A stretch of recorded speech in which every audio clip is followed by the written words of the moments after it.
Hi, Chalk and Talk listeners. It's Anna. I know many of you loved my full conversation with Dr. Anita Archer, but for those who haven't heard it yet or just want the highlights, this abridged version includes some of my favorite parts of the interview, highlighting some of Anita's most vivid points on explicit instruction. You can find the complete interview with even more practical teaching tips on the Chalk and Talk YouTube channel. Also, just a reminder that the resource page for this episode contains a lot of helpful articles, including a list of Archerisms. There's a link to that page in the show notes for this episode. So, with that, here are some of the key moments from my interview with Dr. Anita Archer. Welcome back to another episode of Chalk and Talk. I'm excited to share with you an episode that I recorded with Dr. Anita Archer. If you're not familiar with her work, she is one of the world's leading experts on explicit instruction and co-author of the best-selling book, Explicit Instruction, Effective and Efficient Teaching. So it was an honor to have her on the show. I learned so much from this conversation, and I think you will too. Now, on to my episode with the amazing Anita Archer. I am honored to have Dr. Anita Archer joining me today, and she is joining me from Portland, Oregon.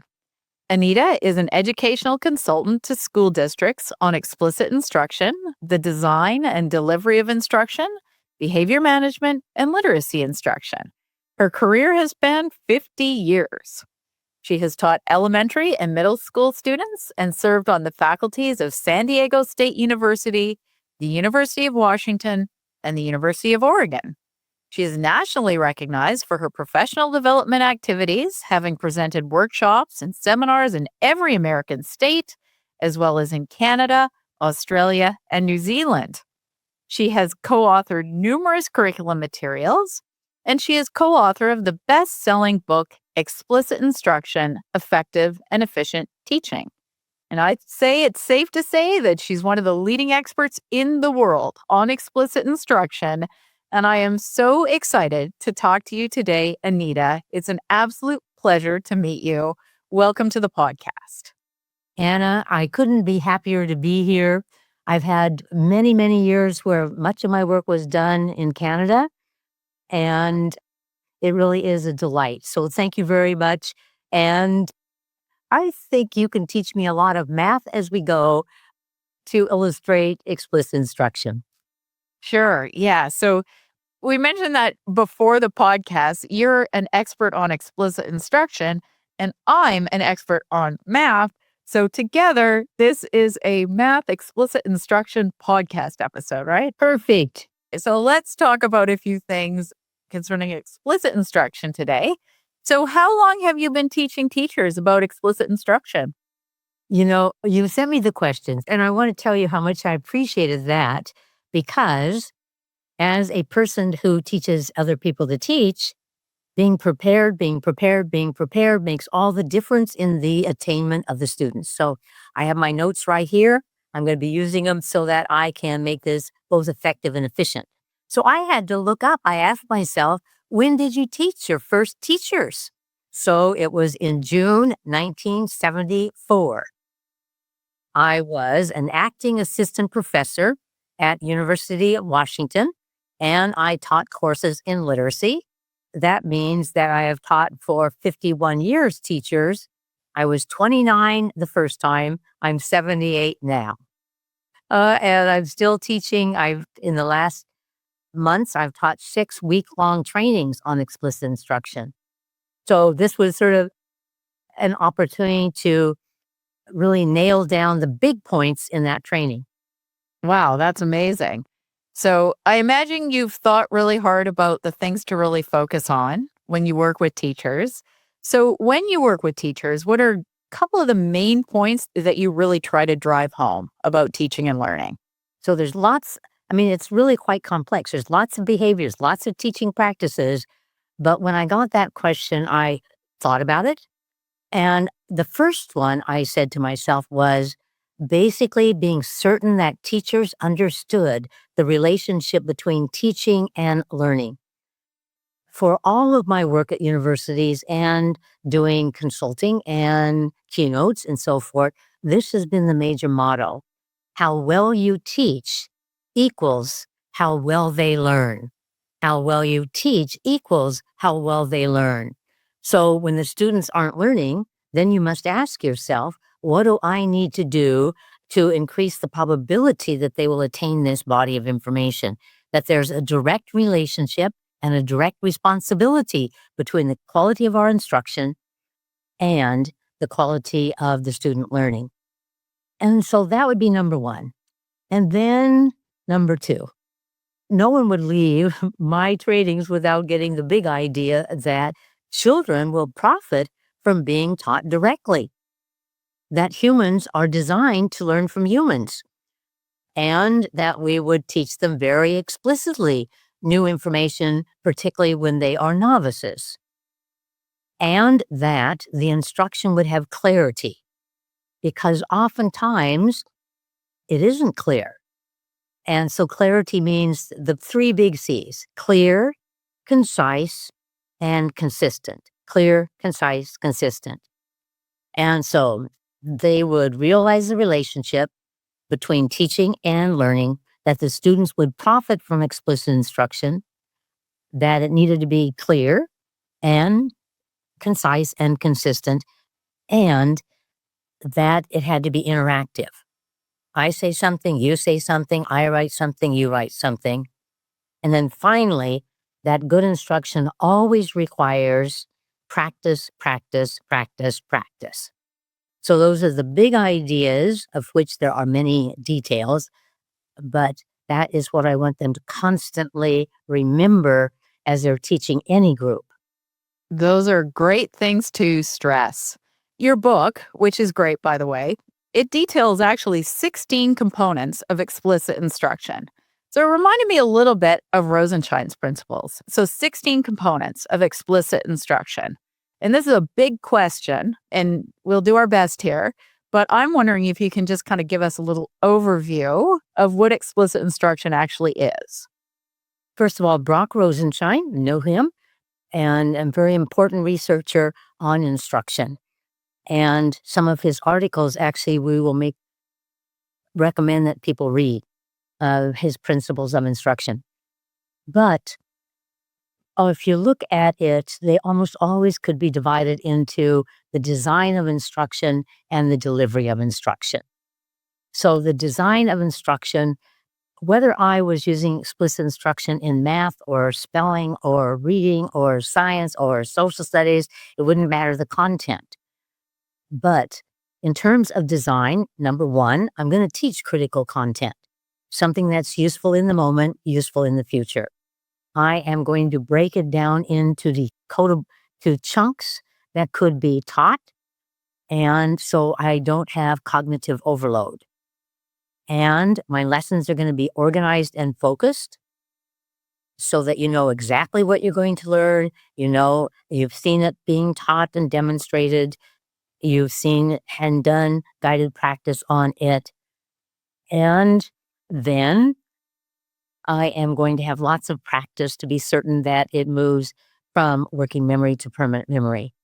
But along with that, I'm going to have delivery. And actually, Anna, when I go into classrooms, often I find that the problem is delivery.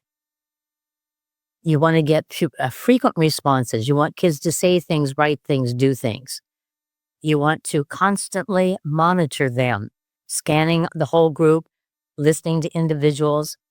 You want to, based on your monitoring, give them feedback. It could be positive feedback in terms of praise, specific praise. It could be corrections if they've made an error.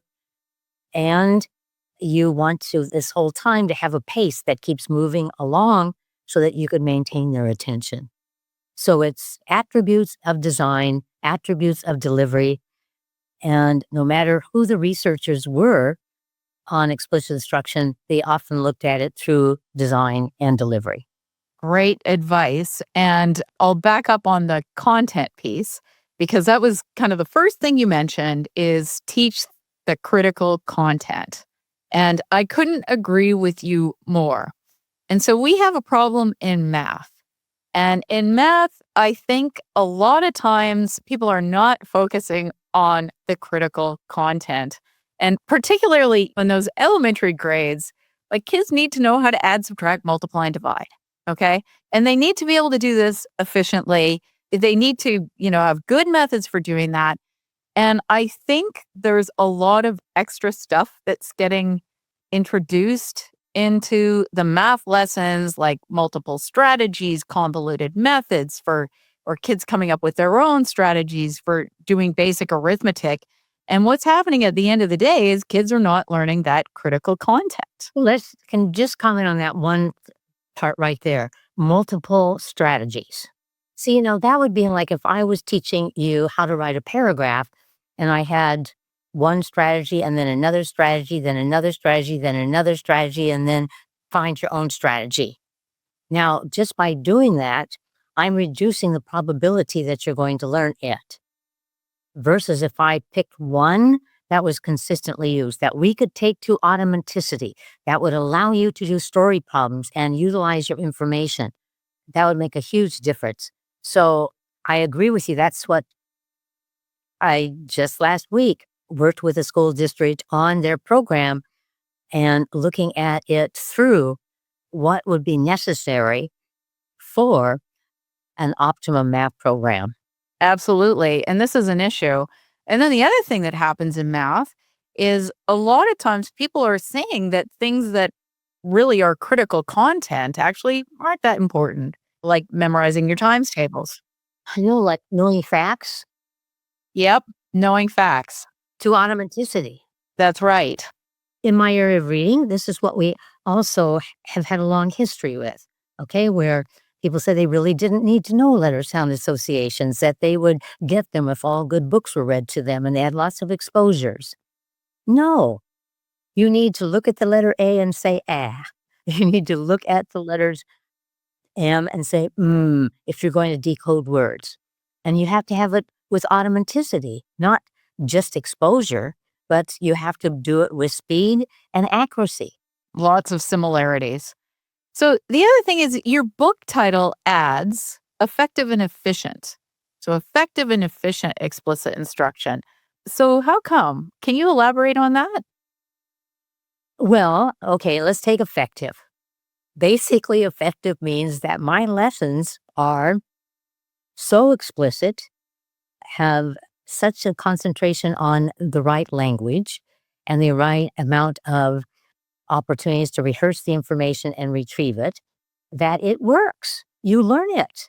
So one day, and I was asked to do demonstration lessons, which for my whole career, I've done all kinds of demonstration lessons, and I was to teach the order of operations in algebra.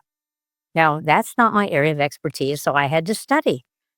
And I got it down, and I got really good examples, and I even had non-examples to be certain that they understood the concept. I taught it brilliantly, and afterwards, the teacher said, "Oh my goodness, they actually got it." See, that is sort of what education is about. They get it. So it is effective in terms of they get it. And we have seen that when it's used across reading and math and writing and science and social studies. And that is the point.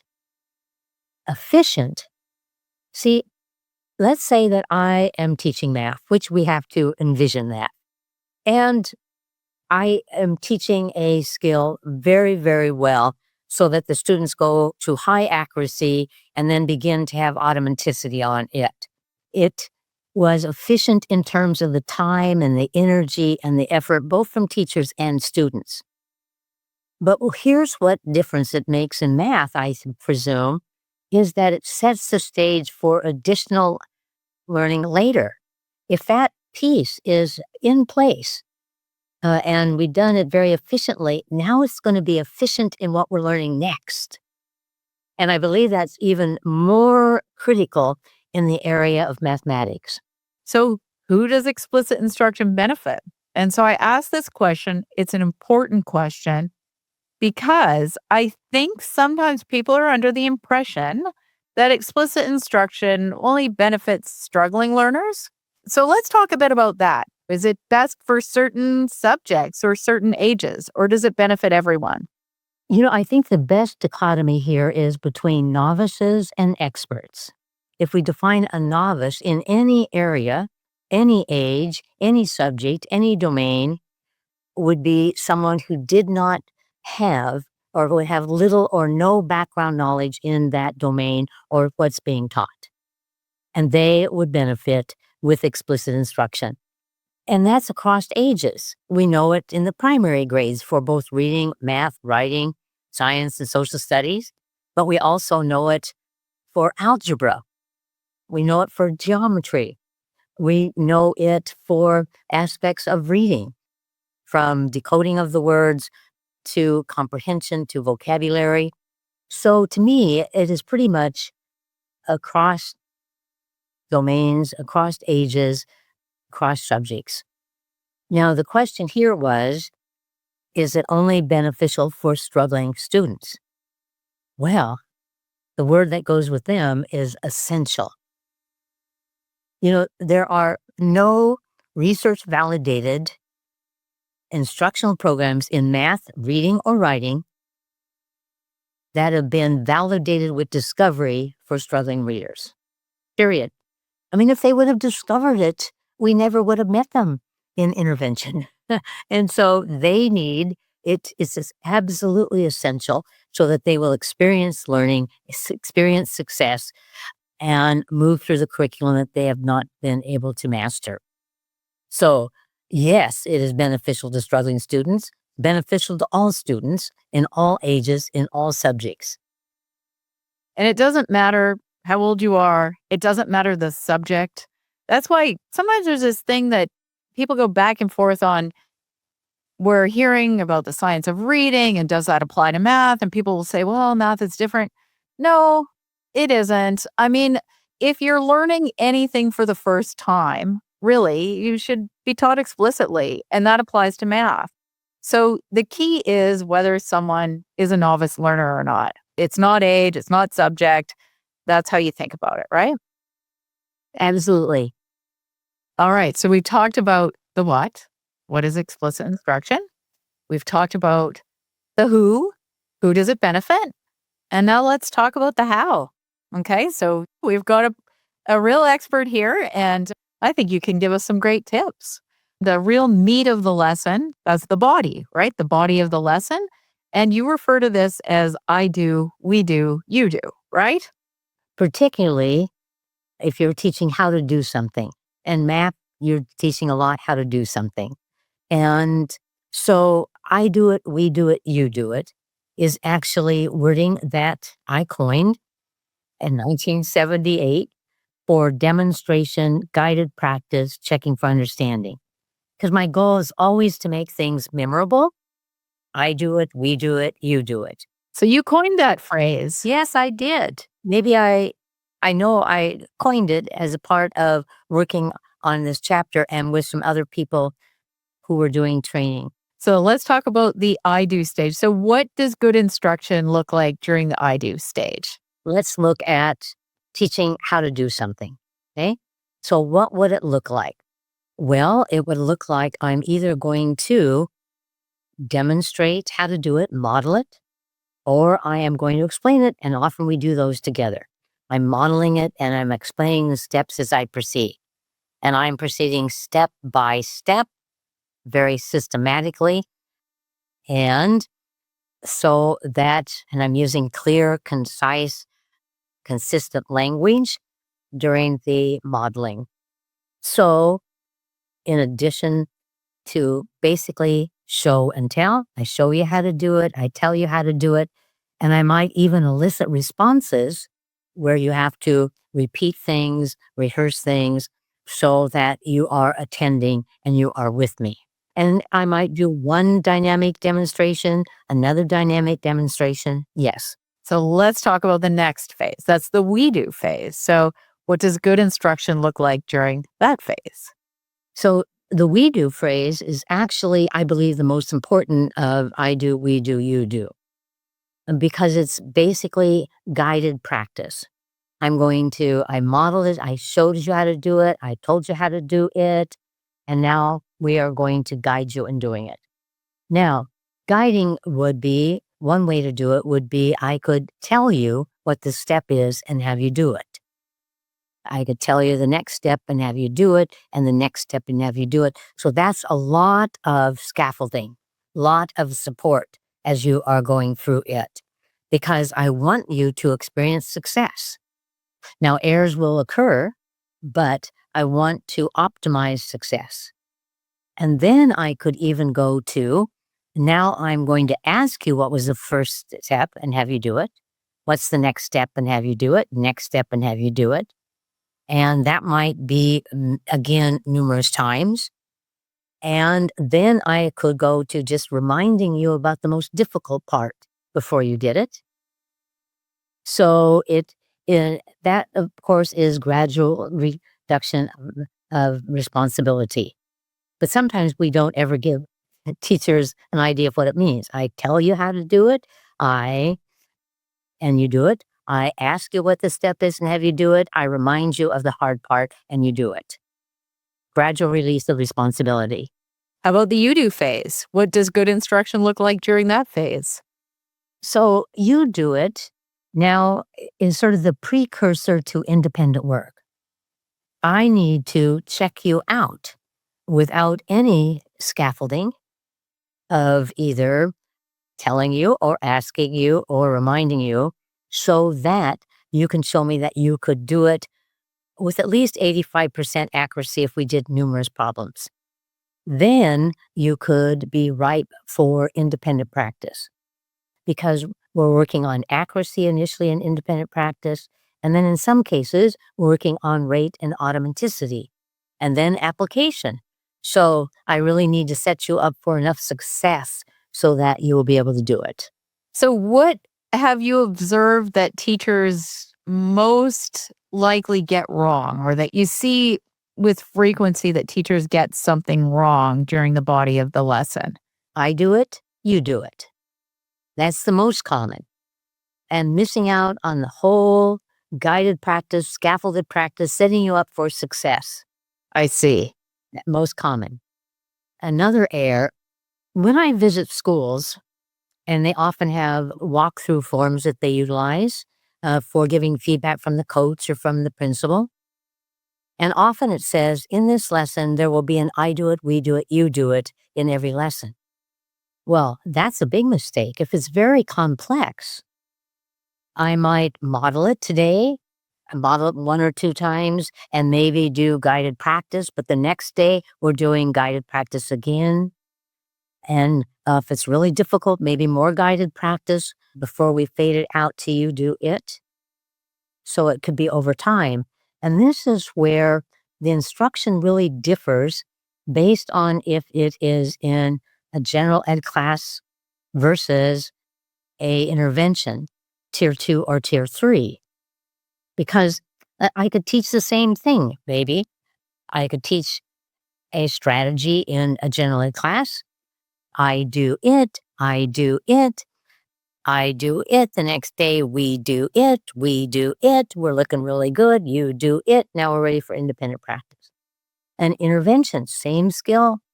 I do it, I do it, I do it, we do it. We're telling, we do it, we do it, we do it, we do it, we do it. And now you do it. The real difference is the amount of we do it with differentiated groups. So, let's get down to some specifics. I think a really important thing to talk about is opportunities to respond. That's kind of jargon. So, educational jargon in a way. So, let's first of all talk about what we mean by opportunities to respond and why that's important. Because we know that if the instruction is interactive and you are making more responses, that your learning goes up, your on-task behavior goes up, and management problems go down. So that is clear, consistent research about responses in lessons. More responses, more on task, more learning occurs, and a reduction in inappropriate behavior.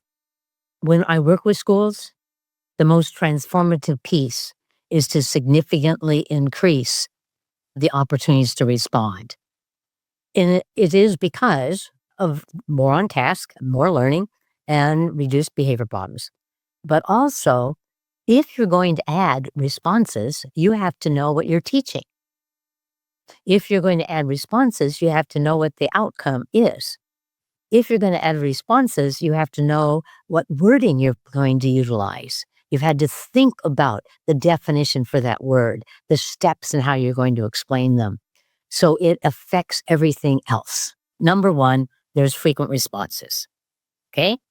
Number two, the responses that make the most difference are overt, not covert. You write something, you say something, you touch something, you point to something, it's overt. And the responses that make the most difference involve everyone. So not just calling on raised hands, but everybody says it, everybody writes it on their whiteboard, everybody holds up their response card, everyone responses. And the responses also have to have think time with it. Okay? So that sometimes you have to give more think time and sometimes less. So you get frequent responses, the responses are overt, everybody does everything, and you have think time. And so those are sort of the big ideas. There's specific practices that would fit into those categories. So I wrote down for you, because you asked this question, what are some of the strategies that have the best possibilities? Okay. And first of all, we just get the rhythm down. Input, question, response, monitor, feedback, adjust. There is a rhythm to instruction. So saying responses.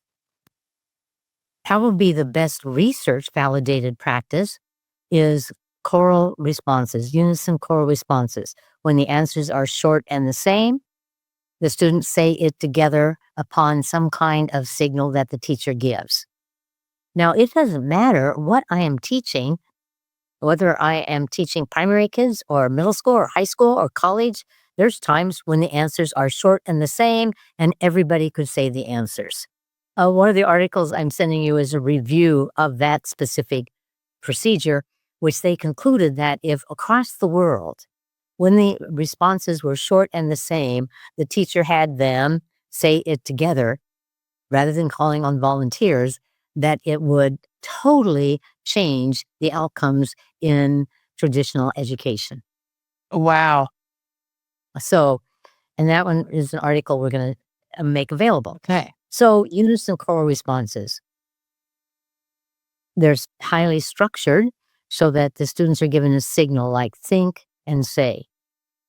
Then there are partners. Now, I have been doing demonstration lessons for 30 years in Canada. So I've been in many, many classes. And just like here, they started with turn and talk. Oh, turn and talk. Oh, turn and talk. Whoa, whoa, turn and talk. The little problem with turn and talk is we couldn't always establish what were they talking about. But here's the real problem, is that inevitably someone will dominate the partnership. So they had to have structured partners, labels like 1 and 2 or A and B. I don't know. You have probably a perfect mathematical choice there for partner names so that you could ensure that you had equity across partner usage. So choral responses, partner responses, calling on individuals. Now, right now, there is a lot of talk about randomly calling on students and called cold calls, right? The challenge with this is, as I watched videos, and oftentimes, particularly in the upper grades, calling on individuals, a cold call, had with it a little bit of gotcha. In other words, a little energy. I'm the teacher. I gotcha. And that's not the route that I want to take in teaching. I want it to be safe. I'm going to ask a question. I'm going to give you time to think about it. I might even give you time to prepare your answer. I'm going to have you share your answer with your partner, and then I'm going to call on you. So it goes from a cold call to what I call a warm call. I'm setting you up for success beforehand. For writing, the math, I mean, one study after the next utilized whiteboards and slates. And the whole benefit is that you can have the students write step by step. You can have them write the whole equation down. You can write them, but then you're going to say, show me, and they're going to hold it up. And you can monitor everyone and then give feedback to the group. And the benefit really is that you can monitor everyone. If you have a class of 23, you're not going around and able to look at every response or everything they say, but you could do the holdups. And then in terms of doing all kinds of holdups. Now, holdups are the least used, but some of the best type of response. I mean, so that I was teaching just the names in math one day, and they had variable and coefficient and on cards, and they held up the answer just to name the part in the equation. And I could monitor everybody and hold everybody accountable. But the big idea is you have a task and you want a method for opportunity to respond that matches it. So, choral responses, partner responses, hold up responses, those are the big winners. So thank you so much for joining me today. It's been an absolute pleasure, and I really hope we can meet in person. I hope so too. I hope you enjoyed these highlights from my conversation with Dr. Anita Archer. You can find the complete episode on the Chalk and Talk YouTube channel. If you've been enjoying Chalk and Talk, please consider leaving a 5-star review on your favorite podcast app. It really helps others discover the show. And as always, thank you for tuning in.